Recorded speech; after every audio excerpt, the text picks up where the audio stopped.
Shamila here, who introduced me to Noha Kabaji here. She is somebody, I was just impressed. Every email was like, okay, okay, this is amazing, this is amazing. So amazing to hear people amongst us who have lived fascinating lives and, have really come out and, through a lot of challenges and still made it through and came out as winners. So it's just a true means of inspiration. And each one of us has a story, right? And let's just say this is called a senior spotlight, meaning we're putting the spotlight on her and she gets to share her life story. I would like each one of you to come up with, your journey, big or small. You don't have to be published anything. You can just be you and share your story to inspire others. Okay. So, anyways, a little bit about Noha, and she will share more. She is a prize-winning author. She wrote a lot of books, including in the Kuwaiti Al Arabi version of the Reader's Digest in 1979. It was termed the Golden Issue. Her poems and stories have been published in many literature pages and books in Lebanon, in An-Nahar, right? It's the name of the magazine. Yes. And she was known in Lebanon as Noha Wazan. That was her previous name, right? Yes. Your previous married name, I believe. And she is a professor and teaches all kinds of writing at the American University in Beirut for 20 years. She came to America and has also taught writing in college. So I'm not going to tell more or reveal more. I wanted to hear from you. So take us through your journey, a little bit about yourself, and then we can go to your readings.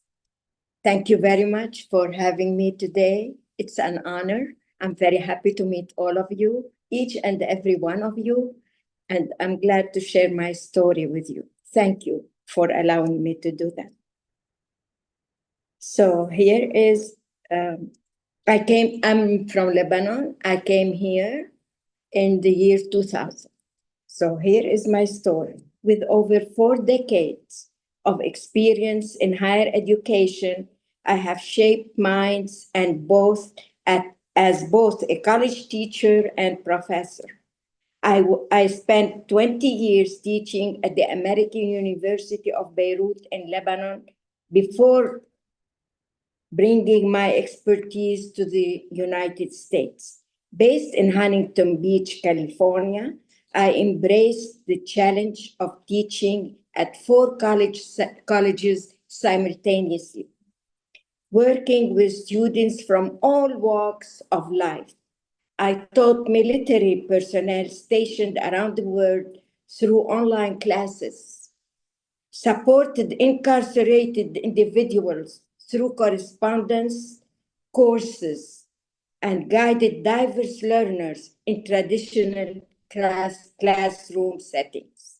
Beyond academia, I have been an avid writer all my life, with my literary work published on the literary pages of Lebanon's leading newspaper, An-Nahar, which means daylight.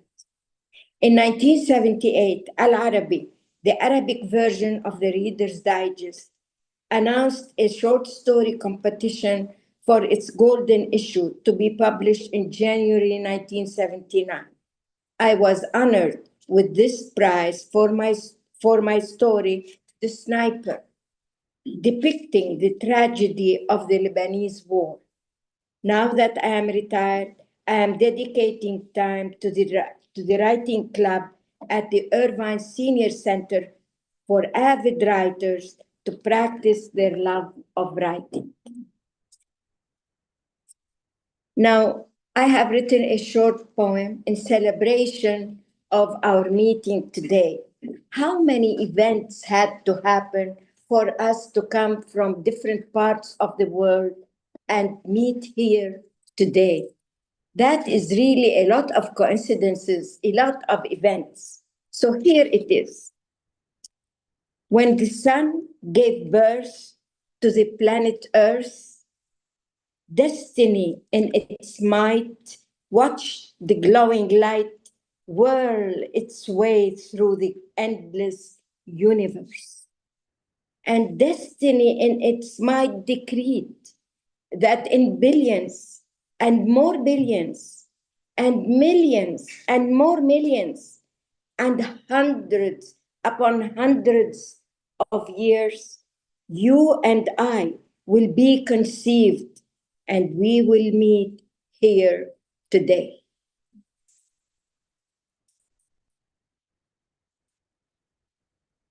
Here I have written a short story. It's really a real story about my sister. And the title is Surprise. Excitement was in the air. We all wished we could be transported 1 week in time and be settled down in the new city. My father got a promotion and a transfer to a new location, and we all were looking forward to a new life, a new environment with new neighbors.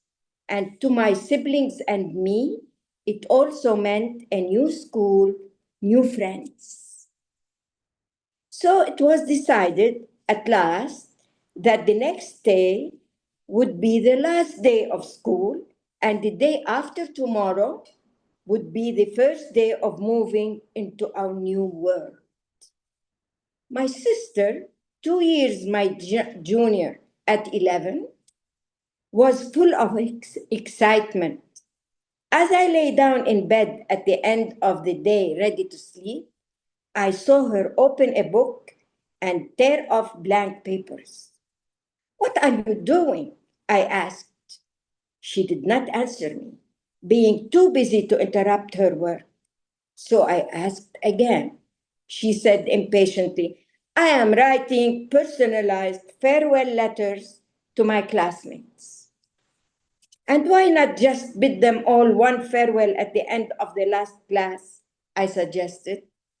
"Oh no," she said, appalled. "I want each one of them to feel special."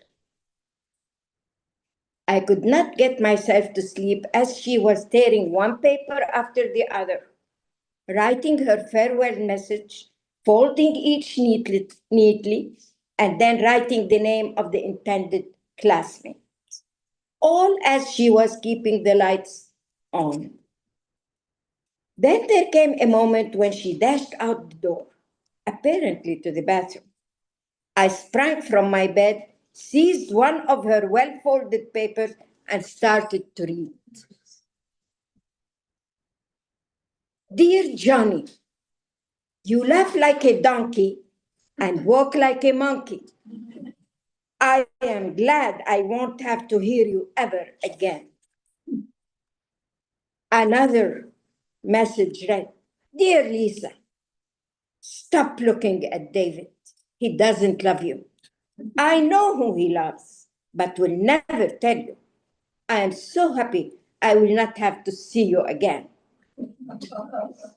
I always suspected that my sister herself was in love with this David. She talked a lot about him. A third message read, "Dear Serene, you think you are pretty? You are no movie star. Look in the mirror. Look in the mirror again and see how ugly you are. Thank God this is the last day I will have to lay my eyes on you." Suddenly, my sister re entered the room and screamed in anger, "Are you spying on me? Don't read my private papers." I said, "These are your farewell letters, messages to your friends. What is this?" She retorted, "This is my own business. It is none of yours. I respect your good manners, but please mind your own business." At the end of the next day, I waited outside the school longer than usual for my sister to join me on our walk back home. She came hurrying with a big smile on her face and said excitedly, "Sorry I was too late today. After I kissed all my classmates goodbye, I had to wait for them to leave to put each message in the right desk so they can find it first thing in the morning. As we neared our neighborhood, I could see my brother, who was already in the middle school across the street from home, waiting for us at the door. As soon as he saw us, he raised his arms in the air and shouted, "Surprise!" My sister looked at me suspiciously as he ran towards us, shouting, "Surprise! We are not moving tomorrow. We are moving the day after tomorrow. Change of plans." My sister ran into the house and said excitedly to mother, "It is good that we are not moving tomorrow. I can stay home and help you in the final packing." "Thank you," my mother said. "I already have all the help I need. You just go to school."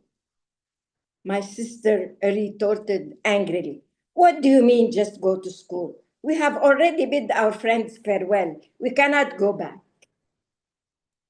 "Go bid them farewell again," my mother answered impatiently.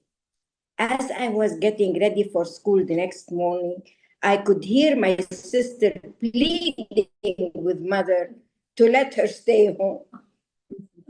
But my mother was not having it. We arrived late to school that morning, and each one of us went to her classroom. The day passed, and at last, I was waiting for my sister at the school entrance. I breathed in relief when she arrived.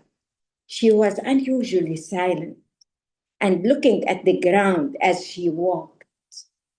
"What happened?" I asked her. "Did the students read the messages?"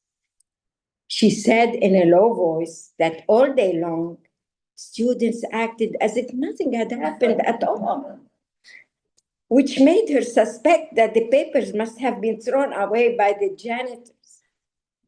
So nobody read them. However,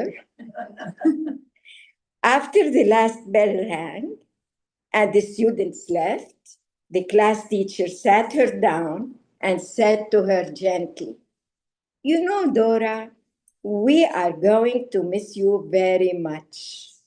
In particular, we are going to miss your sense of humor.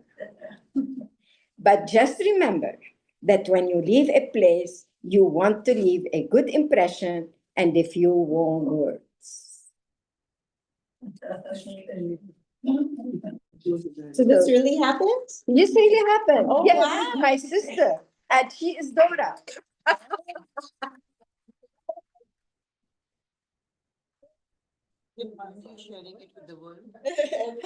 She was okay with you sharing it with the world? Oh, yes. Must be fun to have a sister like her.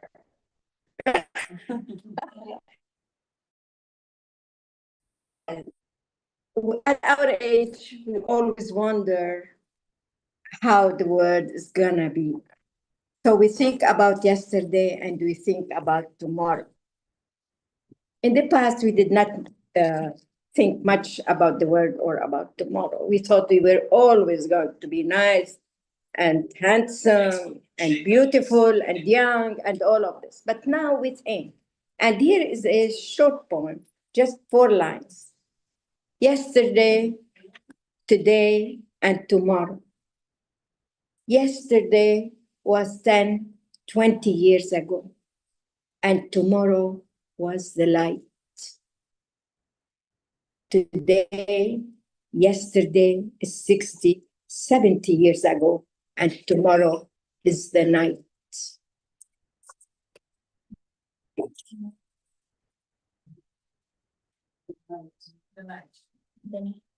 So something I wanted to ask you, if you don't mind me asking, I asked Noha to bring a lot of her stuff, and she said, "Well, I don't have much with her. Like, if you're a writer, you're writing, you write in diaries, you write in places." And she said she doesn't have much. And can you share how your Yes. journey from Lebanon to here, whatever you're comfortable sharing, of course? Oh, Oh, of Like course, about your yes. stuff? What you About share? my stuff.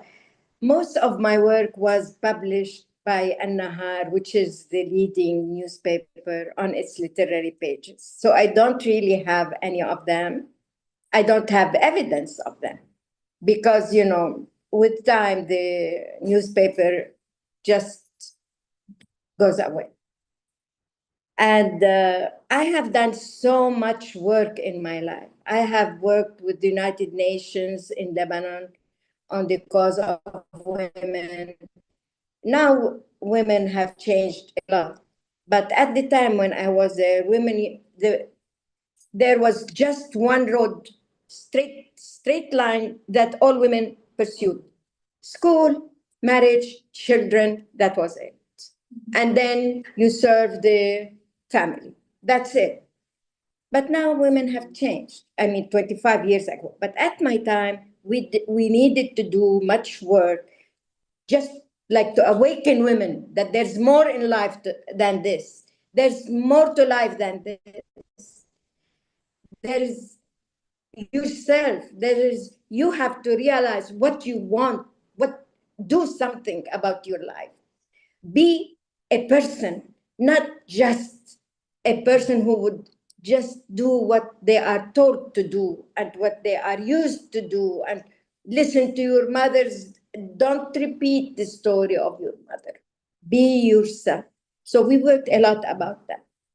I did so much work in Lebanon because I was in college. I was a college professor and everybody knew me.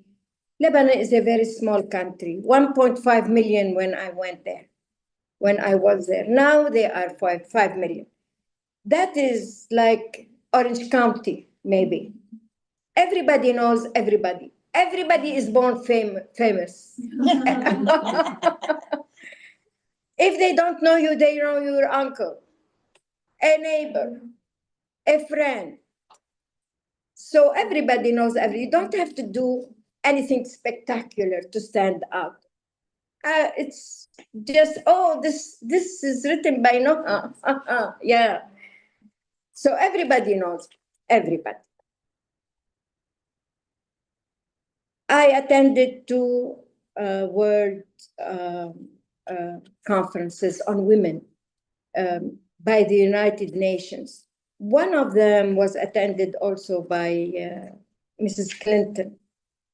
Hillary Clinton was there and she delivered her speech. I was with the First Lady of Lebanon with her group. And I represented Lebanon also in Turkey, also a woman by the United Nations, but what it was a smaller one. And I wrote a paper and read it there for the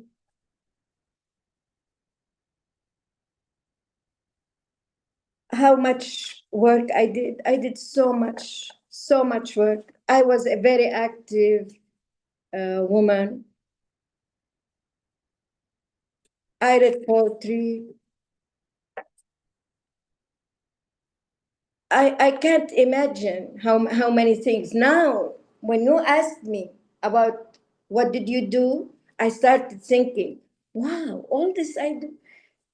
And that's in addition to my work in college. But when you left Lebanon and you came here, you left in very dire circumstances. Yes, very dire situations. But my sons were already here because we didn't want them to be in the war there. So we sent them here in 1982. They came to college here. And then they stayed here. So when Lebanon was all going away and my marriage was also in shambles, I just came here and to be with my sons and to start a new life also because at that time I divorced. And then I soon met a man who was very good and we lived very happy together. He had lost his wife to cancer and I had lost my husband to divorce, and so we met. And it was very nice. Nothing to argue about, no children, no, you know. The most we could argue about what to cook today, where to go tomorrow, how are we gonna spend the weekend. That is the most argument. Yes, it was a very, very peaceful life. We both were tired of everything that we had in our lives, and we just wanted peace. So we lived in peace. Unfortunately, he too fell sick, and then he passed away. We lived together 12 years. That were, I can always say those were the best years of my life. Yeah. But immediately after when I came here, I went to Golden West College because my son lived close to Golden West College in Huntington Beach. And I had all my papers like this in my hands, my degrees, recommendations, and I went to the dean of the English department. I told just with my words, I told him, I am Lebanese. I taught 20 years in the Lebanese in the American University in Beirut, and I want a class. And he didn't even ask me to see my records. He didn't look at them. He just called the head of the English department. I told him, give her a class. And that was it. That was how yes. What class was it? Yes. What was the It test? was writing. Writing Yeah, class. I was teaching writing all the time, all my life. Yeah. So he told him, give her a class. And the first semester, they gave me one class, the second semester, two classes. And that was the maximum that they could give me as a part-time teacher. And, I was 60 years old, too late to become a full-time teacher. But then I went and, online teaching started at that time. Online was a big thing. So I took a program at California State University, East Bay, and they were offering a master's degree in online teaching. And I did that. And immediately, every college in the region wanted to hire me because there were very few people who could teach online in 2003, 4, 5. At that time, the computer itself was hard to handle. It was very, very much in demand. Cypress College, Golden West, Coastline, Santa Ana College, all these colleges wanted to hire me to teach online. And I had a great opportunity, and I made a lot of money, and I bought a house from that money. I love it. It was so wonderful, so wonderful. Do you live in that house still? Yes. Do you have a garden? I have a garden, but that house was in Huntington Beach. Now I am renting it out and living in Irvine. You made more money. I made more money. And I live with my son and his family. Yeah. So right now, where are you teaching right now? No, I have Retired? retired. Okay. I worked 40 years. Don't you think it's time to retire? No. You should never retire. I never retired, but I'm doing other things. I'm paying back. Okay? I'm teaching writing for nothing. I'm volunteering to teach writing. Here, at Lakeview. Today from 1 to 3. That's your class, That's right? my class. Yeah? Yes, that's my class. So what do you do in Creative your writing. What do you do in the writing class? Can you share? Yes, how in it the works? writing class, I began by giving. asking students, giving topics to my students to write about. But most of them are, avid writers. They love to write. So they want something to write. And they want a club. We call it the writing club. Nice. Yeah. And I have great writers there. I have been teaching for 2 years. I have been in this class for 2 years. And I have students who have been constantly with me since 2 years until now. And it's growing and growing. And all of you are invited if you like to come and take it. You are most welcome to do that. Thank you. Thank you. Wow. It's a very nice group and it keeps adding, avid writers, people who really are talented from all nationalities. How long, are they writing essays? Are they They writing write stories? poems, they write short stories. Sometimes they write a long story, but they divide it into chapters. And each time they write chapters. They read one chapter, and some of them are published. I cannot find a way to publish here. It's not easy to find a way to publish. I would like to touch it for all of us, for them and me, to publish our work. But I still cannot find that. This is the only thing I couldn't do in America. Other things I wanted to do, I did. So can you give an example of a topic you've told them to write about? I ask them to, I can give surprise. For example, this story, Surprise, I wrote it for this. I thought, write about a surprise. And they write about it. What is one thing you wanted in life and you didn't do? And why didn't you do it? Okay. So, a journey. Talk about a journey. Talk about a fantastic place you have visited. A place that you would like to tell all the world about. And sometimes it's just simple things. Thank you. Thank you very much. Simpler things. I have a student here now who is writing a spy story. Spy story. Spy story. Yes. Spy. Spy. Oh, So he's a spy. okay. He's working as a spy. And it's imaginary, but it's such a nice story. And imagine that he in this story, he is in charge of the Romeo Project. And what's the Romeo Project? You are supposed to meet and engage a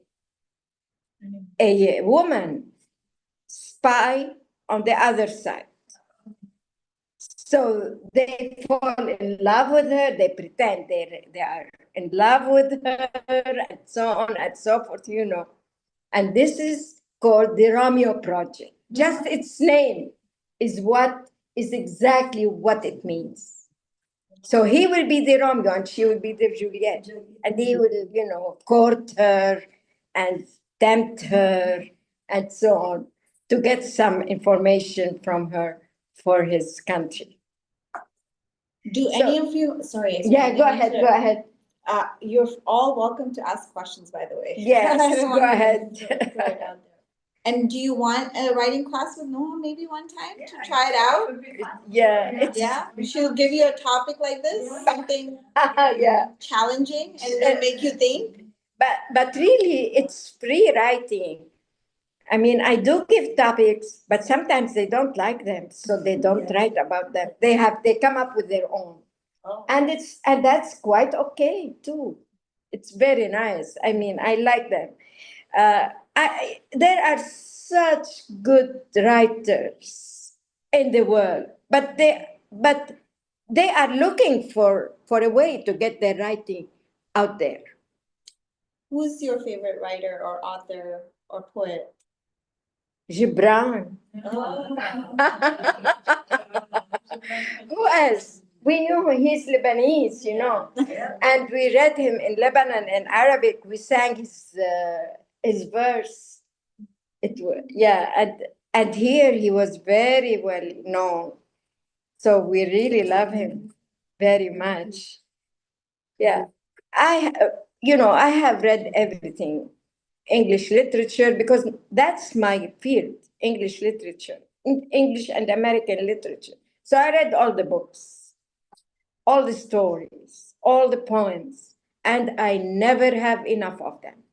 I read them once and again, and although I know every word, I know the story, how it begins, how it ends, I never tire of reading it and rereading it. Because every time you read something, you find something new in it. Every time you find something new. No matter how you think you have covered it all, you know everything. That's not true. You always find something, and you are always inspired by it in a different way. So it's really a pleasure to have all these books. Now, my room is the worst room in the house because it has books here and books there and books there and paper here and, pencils here. That's how I love it to be. Can you recite some of the Gibran couplets? Oh, Your favorite ones? Which ones? I know them in Arabic. Yeah. Oh, You can find them online. I can, I am sure. I will tell you one, which is give me the flute and sing. Because singing is everything in this world. Singing is the secret of life. That's his song. That's the translation. I'm giving you the translation. And so on. I would have brought some if I knew you would be interested in it. I can look it up on the internet. Yes. Want me to- What is it called? No. Singing with a flute? No, give me the flute. But that's in Arabic. Okay. That's the song in Arabic. I'm not sure it exists in English. But I know one of my students wrote to me. I asked the students, what is the best thing? Yes, here The it is. internet. It's not AI, it's internet. Yeah. Yes. Give me the flute. Give me the flute and sing. Immortality lies in a song. And even after we've perished, the flute continues to lament. Have you taken refuge in the woods, away from places like me, followed streams on their courses, and climbed up the rocks? Did you ever bathe in a perfume and dry yourself with a light? Drink the dawn as wine, rarefied in goblets, rarefied in goblets of ether. Give me the flute then and sing. The best of prayer is song. And even when life perishes, the flute continues to lament. Have you spent an evening, as I have done, among vines where the golden candelabra dusters hang down? Did you sleep on the grass at night and let space be your blanket? Abstaining from all that will come, forgetful of all that has passed. Give me the flute. Give the flute then and sing. Give me the flute then and sing. And singing is justice for the heart. And even after every guilt has perished, the flute continues to lament. So Mohan, can you tell us, when you look back at life, like what is one of the biggest lessons or just like your overall, like, I know it's hard to describe, you've been through so much, but what is when you look back and what is your inspiration or what you have to say I maybe can. to the world or I don't know. I want to tell the world that the best thing you can ever do is to ask your heart where your heart is and what your heart wants. What your heart wants. How does your heart direct you? Don't quell it. Don't leave it. Don't suppress it. Give it its way. Fly with it. Take it and fly with it. Because that's what makes you happy. And that's what makes you productive in this world and satisfied in this world. Nothing else is worth it. So one question, now there's so many youth out there, some of them like to write, but they're typing on or there's AI now, you just Yeah. tell and it writes for you, Yes. right? Like I can say, give me a speech for my kid's wedding and it comes out, right? Yes. So how do you feel about all that? Like the technology and the whole like writing is going, like, it's, unless you love it, it happens. Otherwise, It doesn't really touch your heart. yeah. It doesn't know what's in your heart. Just follow your heart and just do what your heart wants. But this AI doesn't know what your heart wants. It knows what your mind maybe wants, probably. But your heart, you want to say it, you want to write it, you have to do it yourself. None of my students uses AI. Only my son does. But my son uses it for work. But I think what the issue is also, as we get older, we have to challenge our brain, right? We're supposed to exercise our brain. So it's important that you use your brain. I think you are very much in the right. You are right, 100%. Once you leave your brain to go to sleep, it will never wake up. We have to keep it just like our body. If we sit down and feel very comfortable sitting down and we are happy, you know what happens. Use it or lose You know. it. Yeah. Yeah. You know. Yeah. But if you keep going, the mind works in the same way. Right. The mind keeps going, keeps with you, keeps up with you. Do you yourself journal still? Do you write like a diary or something? I do write. I write a lot. But bits and pieces. And all of these, I wrote them here. Most of my work here, I wrote it here. The ones in Lebanon stayed there. So everything here, I wrote it here. Everything you write now is in English, or do you also write in Arabic? Most of it is in English and in Arabic. I write it in English and I just translate it in it. Yeah, for example, this yesterday was 10, 20 years ago. So I have it in English and in Arabic. Most of them I have in English, but I write them first in English.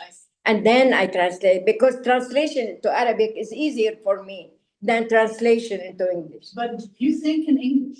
I think in English, yes, definitely.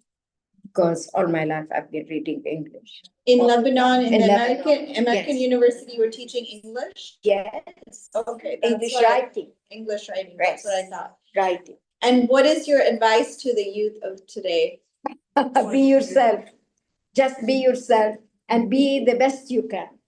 And read, Don't- read. Read. Yes. They don't now. There is no time for reading.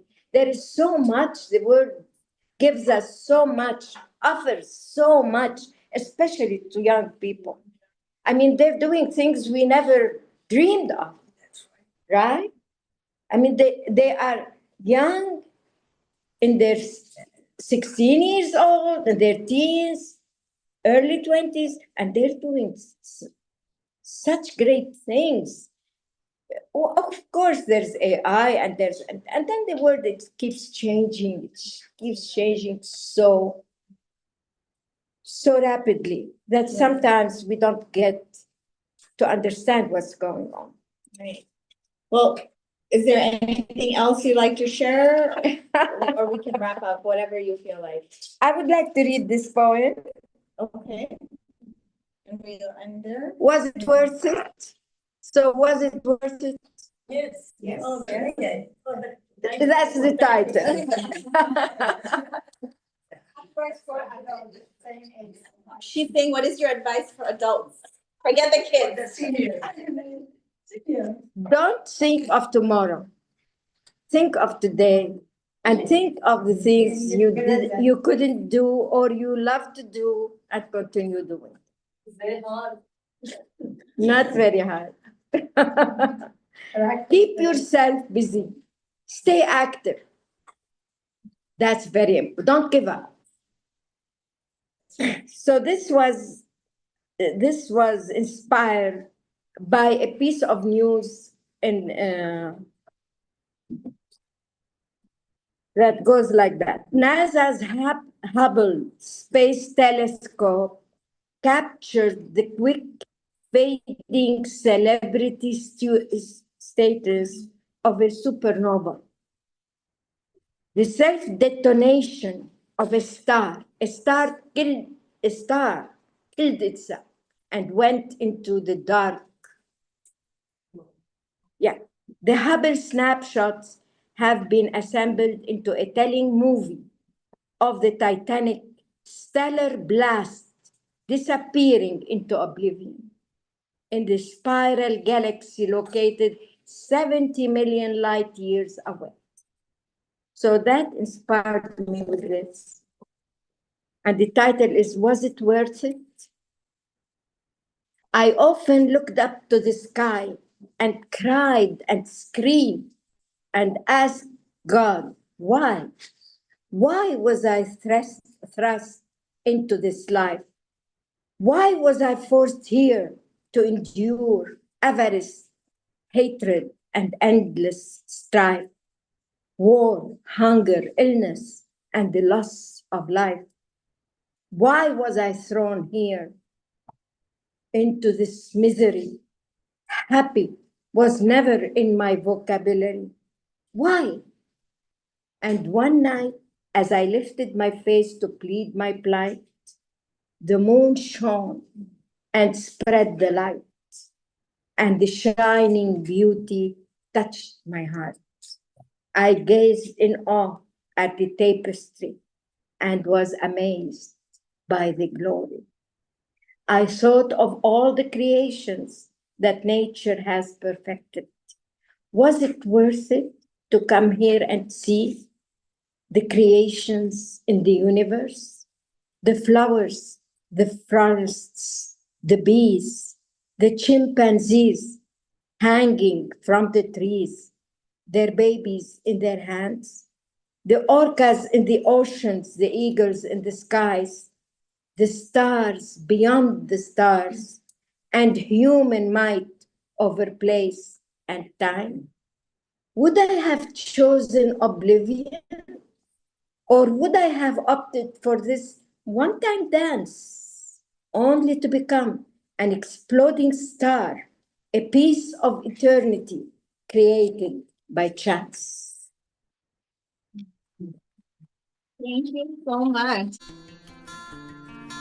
Olive Community Services is a 501c3 nonprofit organization based in Southern California that provides culturally appropriate services to seniors, their family, and the community. Through its physical and virtual interactive programs, Olive engages participants in a variety of ways that promotes health and well-being. To learn more about Olive Community Services, to get involved, or to make a donation, please visit www.olivecs.org or email info@olivecs.org. Be a change maker, and together, let's live, learn, and thrive.